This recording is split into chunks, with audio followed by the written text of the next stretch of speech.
everybody. Welcome to Good Luck High Five, episode 540. That's right. You're listening to a podcast that's for you if you play Magic the Gathering or love Lord of the Rings. Yes, I'm one of your hosts, Maria. I'm another one of your hosts, Megan. And on today's show, we are talking all about the Lord of the Rings set that has just been officially previewed by Wizards of the Coast. Yes, we got to see so many new cards. We got to hear about the official mechanics that are going to be part of this. We got to watch a lot of dumb people be angry on the internet about stuff that they shouldn't be angry about. Oh, classic internet, really, though. Yeah, it's already been what a day. What a day. It's 12:30.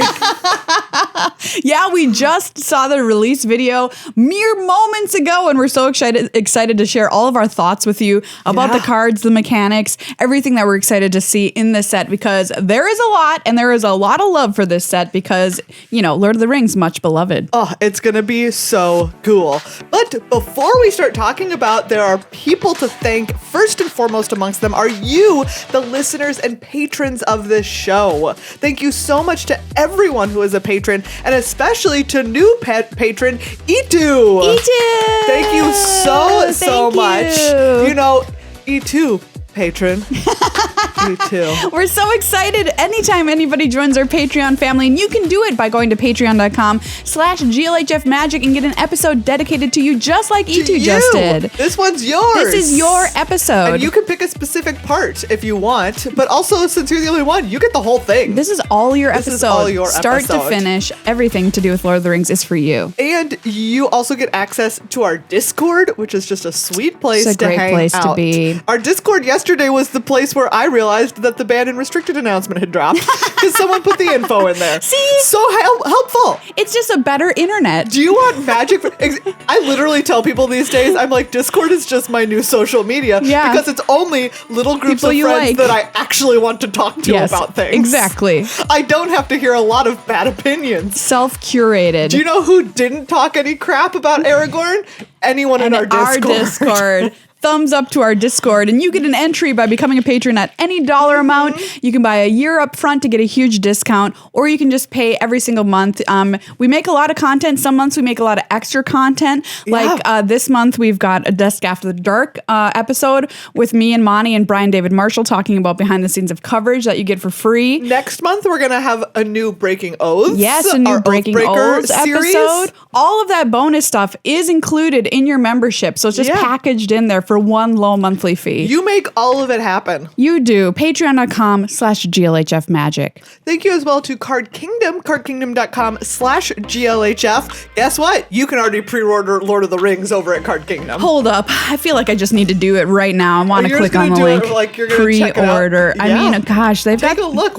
What have they got available? Pre-order sealed product. And then they've got a bunch of the cool cards with the different treatments are coming soon. Of course they are. So if you're somebody who's really into like these showcase versions that they showed off, or the full arts, or I love the ones that are in the ring that have the texture on them. I love those arts. The ring, I don't know what they're called, but those are so cool. Yes. And the panoramas, they showed off a cool panorama in the video today.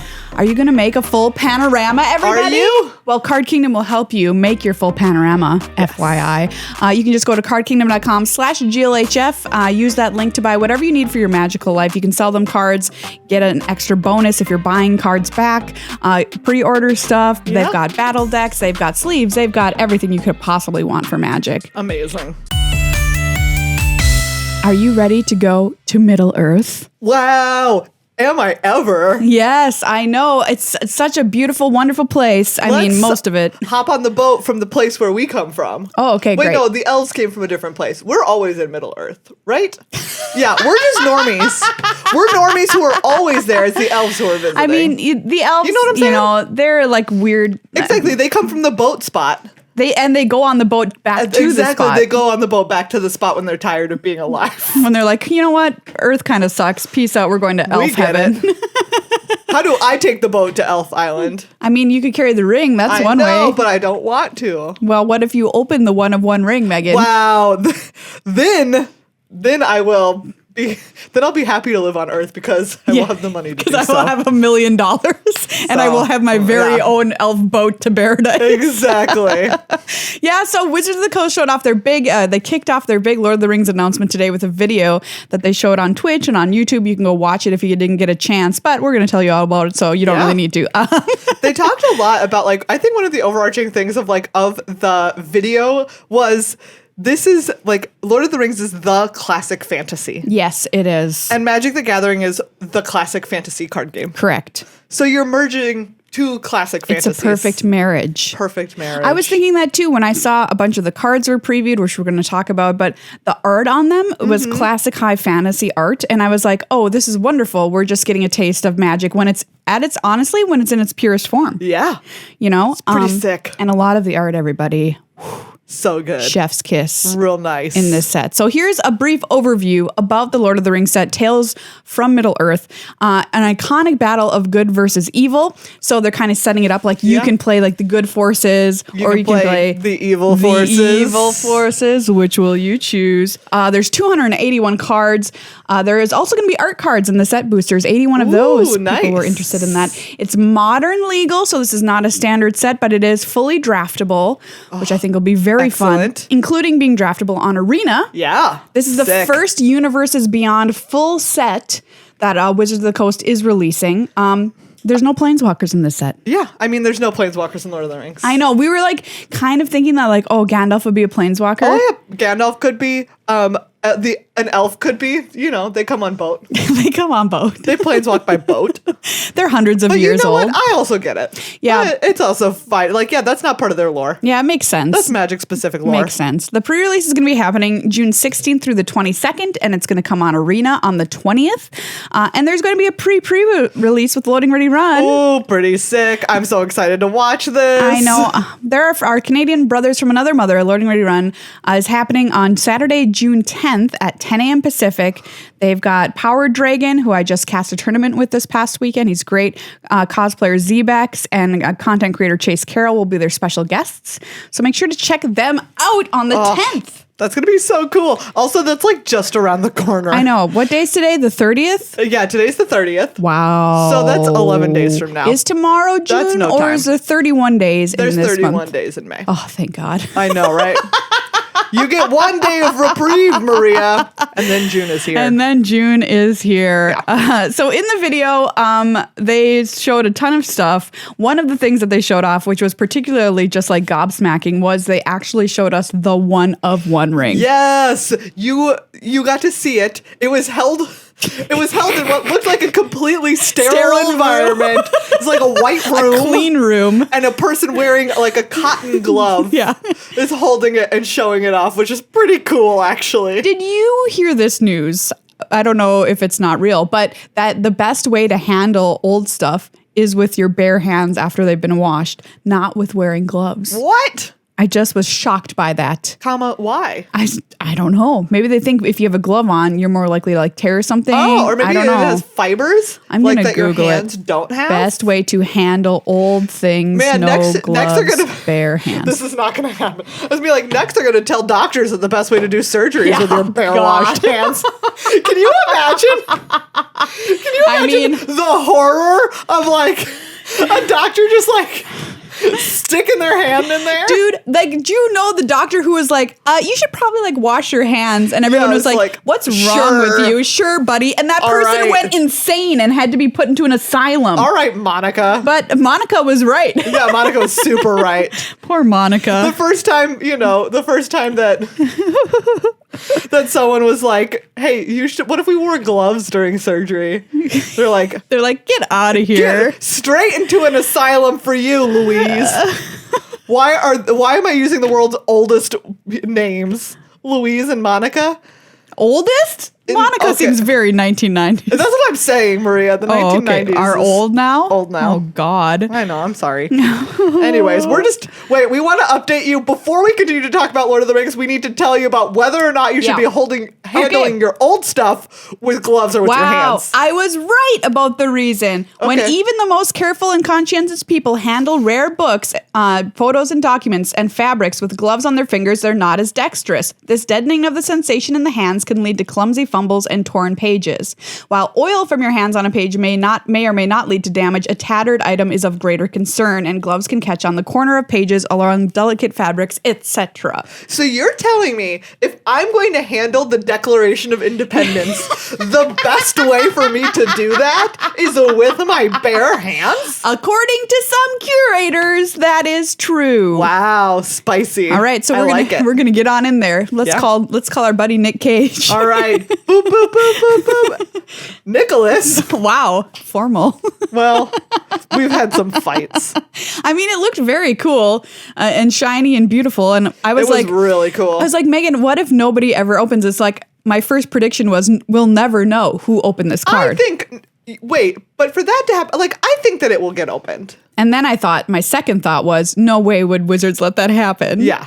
I also think that maybe we won't. Like, I could see it. What if someone opens it and they just keep it secret for the rest of their lives? That's what I'm saying. That could also happen. That could happen. I mean, wow, you just get to make every Magic player ever wait in curiosity for the rest of their lives. Yeah. It's pretty powerful.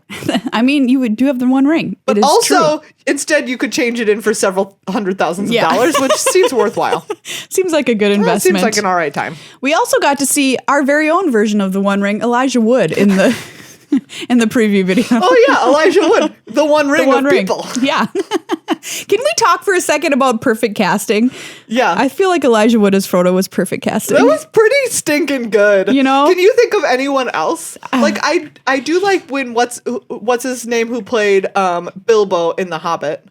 Yeah, okay. Also good casting. But those are two very different characters. Like, you're right. Like, Elijah is a Frodo. He just is a Frodo. I mean, that movie's casting is, like, pretty unparalleled. Viggo Mortensen as Aragorn was like the greatest Aragorn of all time. People think of that for forever. Yeah. I mean, I could go on. Peak Viggo hotness. Oh, absolutely. It was like when he was not even close. It was, if he's a moon, he was full. It was his full moon. The hottest phase of the moon. Everyone knows the hottest phase of the moon is when it's full. You're trying to tell me Gibbous, get out of here. That a Swipe waxing left. crescent is the hottest phase of the moon? Left. Okay, do you know what? A waxing crescent is also pretty hot. Waning gibbous. No, not hot. Not interested. That is absolutely Get not your hot. gibbous out of here. Yeah, they got Elijah Wood somehow to be in this video. Sorry, I just need to contemplate a little bit longer how sexy each phase of the moon is. Well, I'm gonna Google moon phase. Okay, we're gonna Elijah. I also can't believe they got Elijah Wood. How much do you think the moon weighs? Wow, how much does the moon More or less weigh? than a cloud is really my current question. It has to weigh more than a cloud. Oh, I'm really into the waning crescent. You were right that the waning gibbous is the waning gibbons. The waning gibbous is like pretty unsexy. Yeah, I don't like it. It's unsettling. The waxing gibbous is also not hot. No, agree. But no gibbous. I will say the crescents are both like pretty hot. Yeah, I like the crescents. The quarters are fine. Whatever. Full moon and new moon are both very hot. Okay, so we learned how much a cloud weighs. It was like 1 billion. It was 1 billion. 300 billion pounds or something. Yeah, several billion. I don't remember. How much does the moon weigh? The moon weight. Oh, hold on. Okay, well, it can't be described in normal numbers. Oh, okay. So I guess the moon weighs more than a cloud. Yeah, it weighs 8.1 times 10 to the 19th power tons, which I assume is more than a cloud. I think that's because it's in scientific notation. You can't talk about it in normal ways. No, you can't say normal numbers. People aren't allowed to talk about how heavy the moon is. You must be a mathematician. Scientists can do that. Yeah. I was just like, remember, because we talked about, are we going to see a famous person in this video? And we were kind of thinking it might be Billy Boyd because he's done voice lines. Done voice lines on Arena. So we were like, maybe it's Billy Boyd. Yeah. But they got the GOAT. Exactly. Full on Frodo. We got full on Frodo. Anyway, he did a really cute joke where he tucked it away, the card the One Ring into his pocket, and was like, "Oh, do I still have that? Oh, I gave it back to you, didn't I?" Great. Oh, it was very good. That's very funny. We also got to see some cool panorama cards from this set. Yeah, they're so cool. They're so good. They previewed all of the cards from Tyler Jacobson's panorama. Yeah. Which we're going to talk about some of them a little bit later, but overall, kind of like a feat of art, I would say. Yes, to make one piece of art and get how many absolutely. cards in this? 1, 2, 3, 4, 5, 6 times 3 cards. 18. No, what? 6 times 3 is Is it 18. 18? You're You right. really made me second guess myself, but like, yeah. I 6 was times 3 is 18. I was like, surely it must be more than 18. 18 cards on one piece of art is kind of like the tallest order, and here it is. It looks glorious. yeah, it is incredible. It's like, and I also just love, right? You have to put together all of the cards for this. Yeah. So you have Minas Tirith, which is beautiful. a land, a legendary land. You have bats. You have ring wraiths who are riding, like up in the air. They're flying. It's just like there's so much stuff, and it's so cool. Yeah, on this panorama too is a card like Aragorn. We see Aragorn down there at the bottom, a legendary creature, human noble, kind of the centerpiece of the art. Eowyn's card is on this, as well. Legolas is here. Gimli is here. Beautiful, so cool. I just love that. I just love it. I can't wait to see all the cards from Bilbo's birthday. This one's not Helm's Deep. This one is the big battle. The big one. The big one at the end. I know Helm's Deep is also a big battle, but this is the big one at the end. The big ending battle. Exactly. Yes. Oh, it's just so cool. I just love the exercise of like having to make each part of this painting also be its own little piece of art on a card. I don't even know how you do it. Like it has to front and center represent someone. It's just so sick. Very, very cool. So now we're going to talk a little bit about the mechanics of the set. Some of them we already know, and some of them we got just a better look at, and we got a better look at them through some of the new cards that were previewed in this video and then afterwards on Weekly MTG. Yeah. The main hallmark mechanic of the set is, of course, the ring tempting you. Yeah, which we have talked about before. We've talked about before. A little complicated. That's very true. But also, and also no drawback, but still sick. And I was thinking about it today too. I'm like, what if you, with the ring tempting you, they're all good, all of the things. Yeah. Like they become unblockable, whatever. They draw you cards. What if the last one was you had to sacrifice them? That'd be great. I mean, that's kind of a super feel bad, but also maybe makes you make some weird decisions. Yeah. And like kind of flavorful if you carry the ring too long. Lord of the Rings, full of weird decisions. So true. So true. So we also have some looks at some other mechanics that we now know are going to be in this set. Yes. Amass. Amass. This is a big one. Amass, we obviously saw first back on Amonkhet. Yeah. Where we were making big zombies. Lazatep zombies. Exactly. This feels like a perfect set to have Amass. You're making a giant army card. Here's a card that was previewed. Oh, wait, sorry. War of the Spark. That's right. War of the Spark? Yeah, same. It was... it was the same idea. Right. Amonkhet zombies appeared in War of the Spark. Yes. This is one rando card that has it on it, which is Dunlan Crabane. How do you say that? Crabane, 2 and a black. It's a crow thing. 1/1. Flying when it... Maria, it's a bird horror.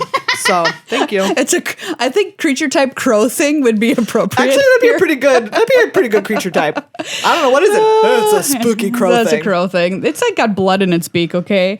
1/1 flying. When it enters a battlefield, amass orcs 2, which is a different kind of wording than we had with amass previously, which was like amass 1 or amass 2.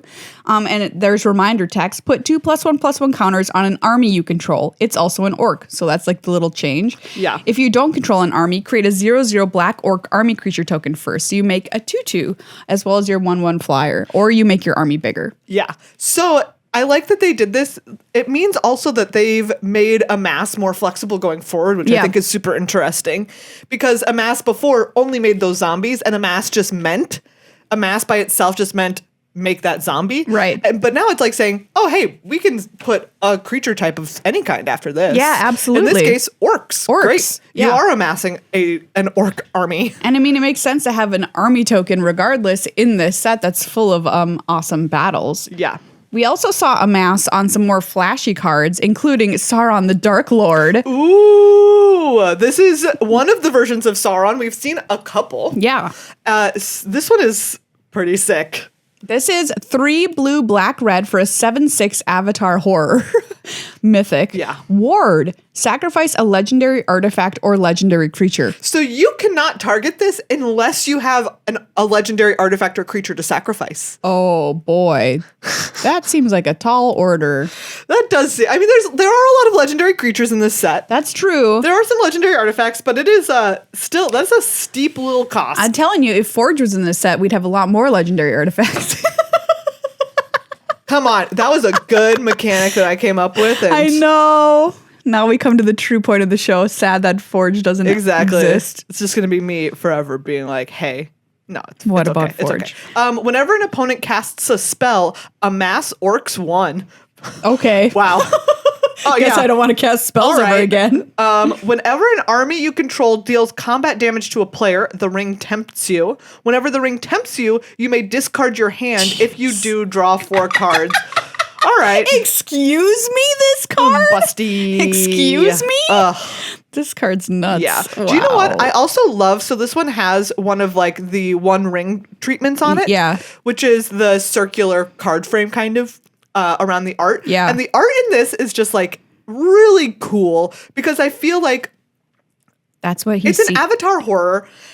We know that he doesn't really have like a physical body. form. Yes. And I love that one because it's more like conceptually like a nightmare. Yeah, it is. Right? It's like, oh, what if this creature was just a spooky, actual, like an avatar horror? Yeah. Is what that reads to me as. It's very cool. I love it. Sauron, amass, armies. It makes so much sense.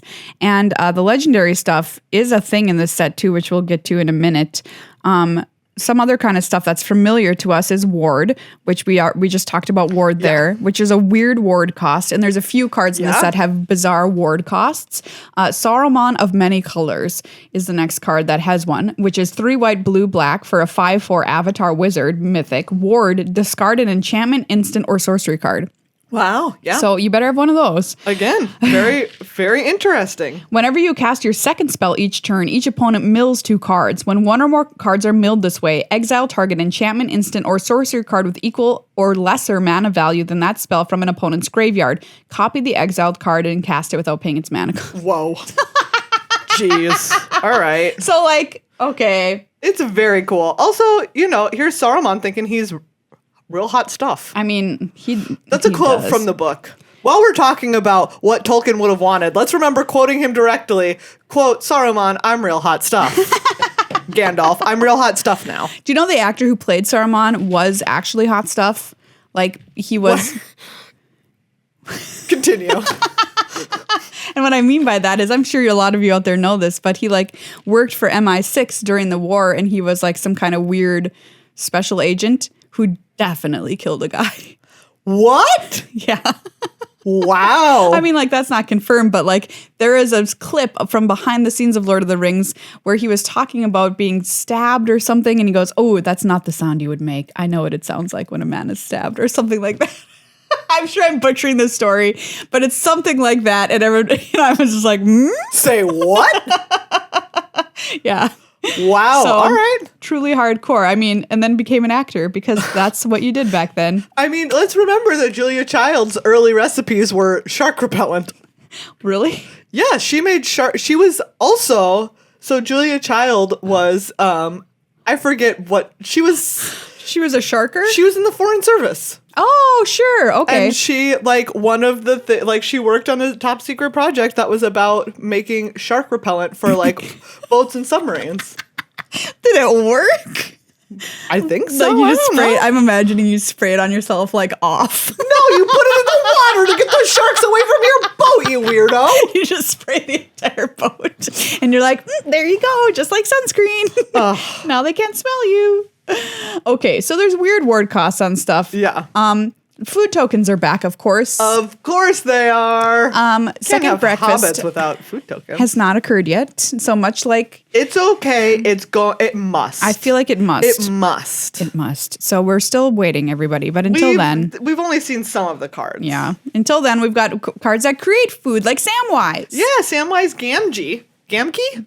Gamgee. I was like, that sounds weird. Green, white for a 2/2 legendary creature, halfling peasant.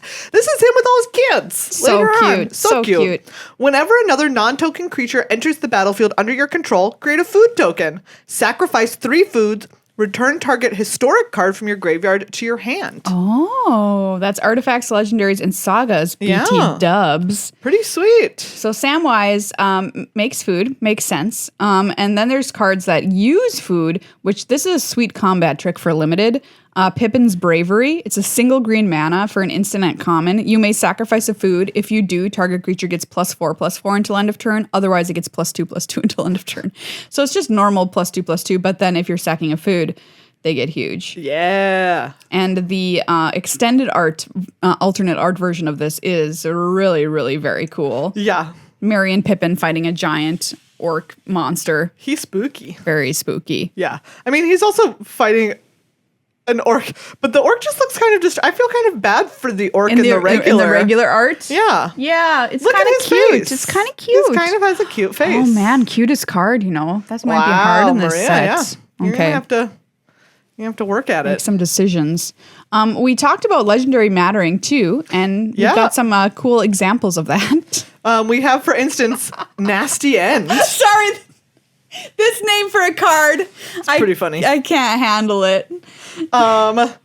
Instant, 1 and a black. As an additional cost to cast this spell, sacrifice a creature. Draw 2 cards. If the sacrificed creature was legendary, draw 3 cards instead. Wow. And the flavor text and the name of the card are from the book, and that's the end of that. A nasty end for Saruman, and I wish I needn't have seen it, but it's a good riddance, Sam.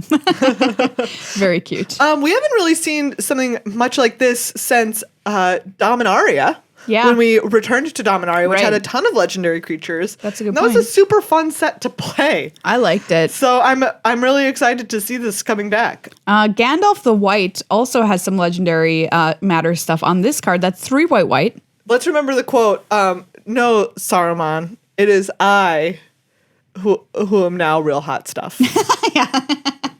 End quote. Tolkien. All right, sorry, keep going. 3 white for a 4/5 avatar wizard. Flash. You may cast legendary spells and artifact spells as though they had flash. So that's the same ability as Raph Capuchin had in original Dominaria, right? Maybe he said historic. I can't remember. Anyway. If a legendary permanent or an artifact entering or leaving the battlefield causes a triggered ability of a permanent you control to trigger, that ability triggers an additional time. Wow. All right. Panharmonicon vibes up here attached to Gandalf. Sick. And then, since legendary matters, creature types also matter in this set. There's a bunch of really fun stuff. Tree Folk is a cool one. Yeah. There's Quick Beam Upstart Ent, which is 4 green for a 5/6 Tree Folk at uncommon. Whenever Quick Beam Upstart Ent or another Tree Folk enters the battlefield under your control, up to 2 target creatures get +2/+2 and gain trample until end of turn. Wow. So cool Tree Folk sub-theme that you can play with. Of course. There has to be. There just has to be. And then we've got extra stuff in here. Burden, hope, and influence counters and verse counters are going to be in this set. All right. So verse counters, we last saw, I believe, Verse counters. on... I mean, counters can be anything, by the way. We can call them Yeah, I anything. mean, It you can doesn't call really them matter. It's kind of like a flavor word put in front of the counter type. Yeah, I don't know which one of these. We haven't seen these in a long time, actually. So let's talk about like an old school verse counter. Okay. Sarah's Liturgy. Ooh. 2 white for an enchantment. At the beginning of your upkeep, you may put a verse counter on Sarah's Liturgy. White, sacrifice it, destroy up to X target artifacts and or enchantments where X is the number of verse counters on it. I see. All right. Let's see here. Who else has a verse counter on it? Oh So yeah, it's stuff Yisan that's the all, like- Wanderer Bard has verse counters. That's what I was trying to remember. I Yeah. was like, I'm trying to remember who we saw recently, and it was Yisan. Yisan. So From Magic 2015. yeah, that one you had to pay to put verse counters on. Yeah. But that makes sense that they would be in this set too. Yeah, So burden, hope, influence, and verse, that sounds Lord of the Rings to me. absolutely. We don't know much about what they're going to look like. We don't know about the burden, hope, and influence ones yet. But we do know that they will be here in some kind of form on some kind of card. All right. All right, everybody, let's talk about the commander decks that are being released with this set. Yeah. So we've talked before. We knew like the names and the colors of these decks. Yes. But now we know who their commanders are. Very exciting. There's 4 of them. The first one I'm going to talk about is Eowyn Shield Maiden because Ooh, who doesn't sick. love Eowyn? She's honestly, so cool. Let's get real. So this deck is blue, red, and white, and it's called Riders of of Rohan. Okay, that makes sense. And Eowyn is a 5/4 for 2 blue, red, white, human knight. First strike. At the beginning of combat on your turn, if another human entered the battlefield under your control this turn, create 2/2 red human creature tokens with trample and haste. Then if you control 6 or more humans, draw a card. Sick. Wow. That's pretty nice. Yeah, that's a great card. Like, you don't even have to attack with her to get that. No. It's just, do you have human? Did human enter? And you're making just You're a human. ton of humans. Yeah. All right, cool human themed commander deck there. We need help from the Riders of Rohan. Yeah, absolutely. The next one we know is Sam and Frodo partners. Oh, it's so cute. It's a partner deck. Yeah. They have to. We have Sam, Loyal Attendant, who is 1 green white for a 2/4. At the beginning of combat on your turn, create a food token. Activated abilities of foods you control cost 1 less to I activate. love it. Sam's just like, look, I'm going to come with you on this Yeah. thing. He's got his little skillet. in My the photo. my job that is part? to make the potatoes, boil them, mash them, stick them in a stew. And Frodo Adventurous Hobbit, which is white black. So this is a green white black deck. For a 1/3 vigilance, when it attacks, if you gain 3 or more life this turn, the ring tempts you. Then if Frodo is your ring bearer and the ring has tempted you 2 or more times this game, draw a card. Oh, that's very cool. very nice. That seems like a very so fun deck to play. Sam is out here making you foods and helping out Frodo. And Frodo's out here tempted by the ring. Tempted by just doing his job. Being tempted by the ring. Tempted by the fruit of another. Up next, we have Elven Council featuring Galadriel. Yes. Who looks fabulous. This art is so Don't even cool. with me. I love Galadriel. Oh, I just love all of them. Looks so good. 2 green blue for a 4/5 elf noble. Will of the Council. You remember this? Yeah. At the beginning of combat on your turn, if another elf entered the battlefield under your control this turn, starting with you, each player votes for Dominion or Guidance. If Dominion gets more votes, the ring tempts you. Then you put a +1/+1 counter on your ring bearer. If Guidance gets more votes or the vote is tied, draw a card. So you get nice stuff no matter what. I like that. Yeah. And I like making everybody vote at the table too. It also feels right. It is very elves. They're like, here is our council. The council will decide. Yeah. Not just one player. Not just one person. The will of the council. Exactly. The council must decide. So that is Galadriel, and the final one is Sauron. Oh my goodness. So this is from the Hosts of Mordor commander deck. And we have Sauron, Lord of the Rings. Well, there you go. I mean, well, you were always wondering who was the Lord of the Rings. Well, now we know. And that's how the book ends too. And so we all know now Sauron was Lord of the Rings. He dead now though. Okay. 5 blue, black, red. So 8 mana for a 9/9. When you cast this spell, amass orcs 5, mill 5 cards, then return a creature card from your graveyard to the battlefield. Okay. Trample. Whenever a commander an opponent controls dies, the ring tempts you. That's an expensive card. That's an expensive I mean, Avatar horror. I guess it comes with a 5/5, but Yeah. and also whatever the best thing in your And also graveyard the best thing in your graveyard, to be fair. So It's that's gonna take a minute pretty to sick. get them online though. Wow. So those are the pre-con commander decks. They all look great. Yeah. Excited to play with them Very excited. when it comes out. Now we're going to talk about just some of the other cards that caught our beady little eyes when we were like going through the set for the first time. Beady little eyes. We've just only started, by the way, to release cards, so we're not even close to done with previews. And in fact, we've got a preview card of our own here on Good Luck High Five coming at you next week. Okay, everybody. So very exciting stuff. Let's talk though about Merry and Pippin. Yeah, so we have Merry, Esquire of Rohan, and Pippin, Guard of the Citadel. Who do you want to be? Oh man, Merry, I'm a horse girl. That is true. Put me on this pony. Look how cute this horse is. Very This cute. is a stinking cute horse that he's riding. Speaking of cute horses, get ready, everybody, for another card we're going to talk about. So yeah, Mary is a 2/2 for red-white with haste, has first strike as long as it's equipped, and whenever you attack with Mary and another legendary creature, draw a card. Wow. Maybe you'll attack also with Pippin, Guard of the Citadel. Yeah. White-blue for a 2/2 halfling soldier. These are both rares. Vigilance, ward 1. Tap. Another target creature you control gains protection from the card type of your choice until end of turn. Wow. I love that. Some like little Mother of Rune style action over here. Yeah, I really like Pippin. The musical and this card. Yeah, and this card. I think that's very sweet. So that's Mary and Pippin being adorable and their cards in this set, which I think are really good. Next up, we've got kind of a giant big bad here. A big good. A big good, yeah. 6 green sorcery, Last March of the Ents. Jeez. This spell can't be countered. Draw cards equal to the greatest toughness among creatures you control, then put any number of creature cards from your hand onto the battlefield. Unreal. Yeah. That's 8 mana, can't be countered. big guys. So you play this with some big booties. You draw a million things. And you just put a lot of cards onto the battlefield. Wow. Seems pretty sweet. I was reading comments while this was coming. I know you never read chat, but I was when this was previewed. And my favorite comment was, "This card makes me hate Commander." And I'm like, this is what did it for you? All right. Of all things. There's lots of degenerate stuff you can do. Yeah. There's Mirkwood Bats. This is part of the big panorama of the battle. 3 and a black for a 2/3 flying. Whenever you create or sacrifice a token, each opponent loses 1 life. Sorry, I just had to show this off because... Bats? I mean, this token thing? Yeah. I don't know. Like, that seems like... I'm just getting some weird cat oven flashbacks. You know what I mean? Oh, no. I'm just getting some flashbacks. This is 4 mana. It not is one, 4. which It's is 4 a mana. big difference. Yeah. But, Dice of Doomblade, etc. But I just started to get a little bit of hives there when I saw that card.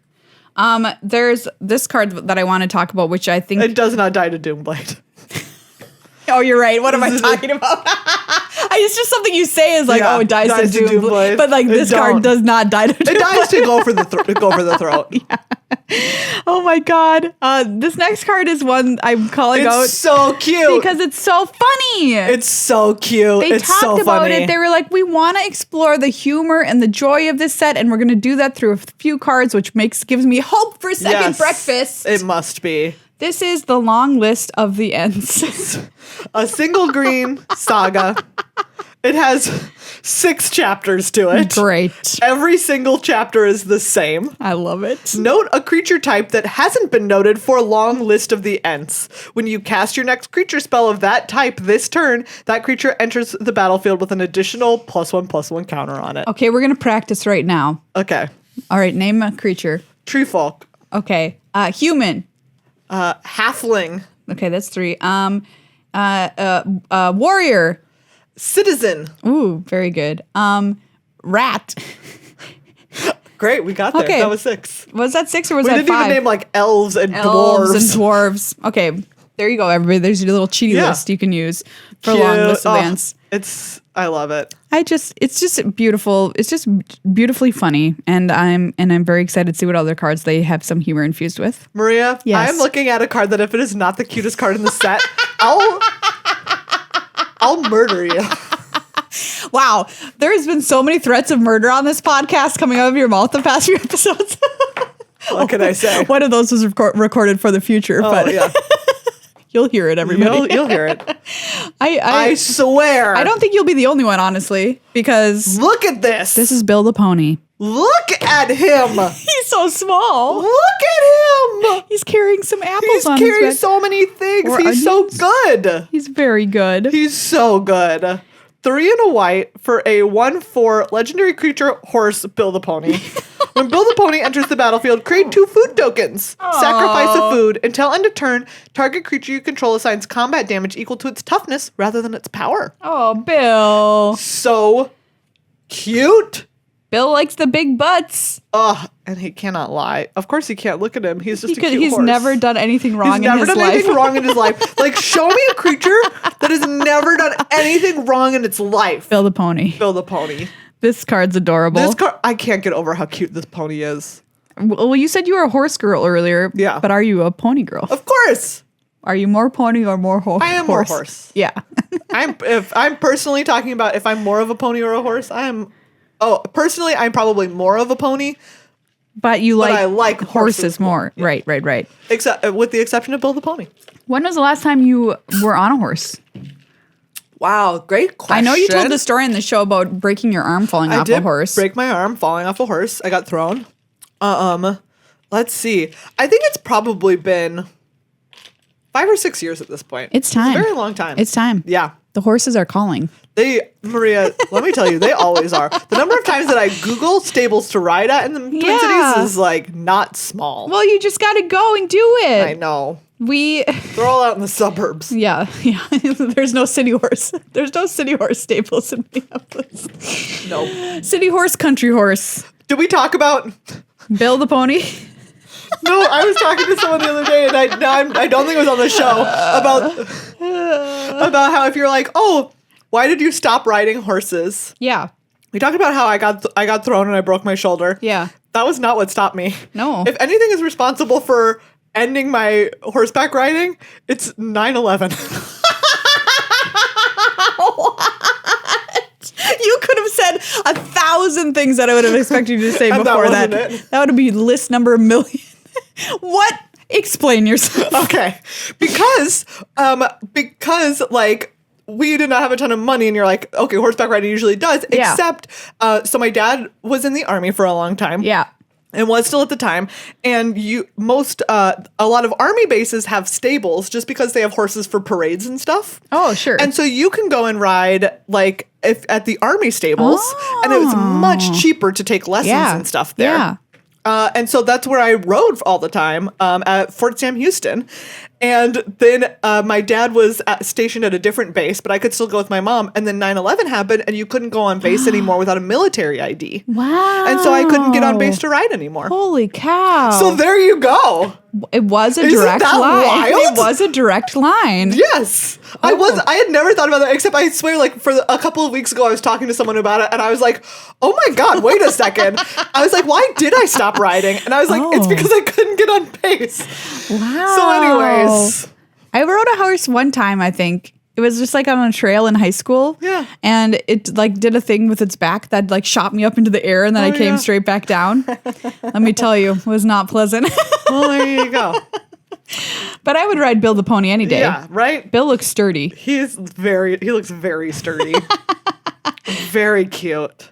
Yeah. All right. Big hype for this set after everything. Really big hype. And as we've said before, if you see someone who's complaining about any of the diversity in this, just tell them to absolutely go suck an egg. Go absolutely suck an egg. Like, absolutely go do that. And I think, like, it's fascinating. Like, right, tons of people, they will always make arguments, right? And they will always be like, well, because of this, or like, Tolkien would have liked this. And like, what? I just want to remind you that, like, art, especially older art, means nothing if you do not think about it and reinterpret it through a contemporary lens. Tolkien is, like, Lord of the Rings is meaningless if you insist on interpreting it the way that, quote, like, Tolkien would have wanted, or the way that it should have been interpreted when it came out. It's not the year that it came out. Tolkien is dead and would not have understood the internet. Straight up. Right? Like, straight up would not have understood the internet. Like, you must always reconsider art through a contemporary lens, or else why look at it at all? This could segue into another soapbox moment that I'm having at the moment, right? But I mean, it's just so true, right? Like, it's just true, and it's a testament to the art as well. Yes. I think that we want to reinterpret it, that we want to re-examine it, that we want to give it new life and new ways that we present it to different audiences. Yes. I think if we weren't interested in that, then that's like, exactly, who cares that art about is it? Dead. But like, art dies the moment that you stop being like, what does it mean now? Yeah. What does it look like now? How does it reflect?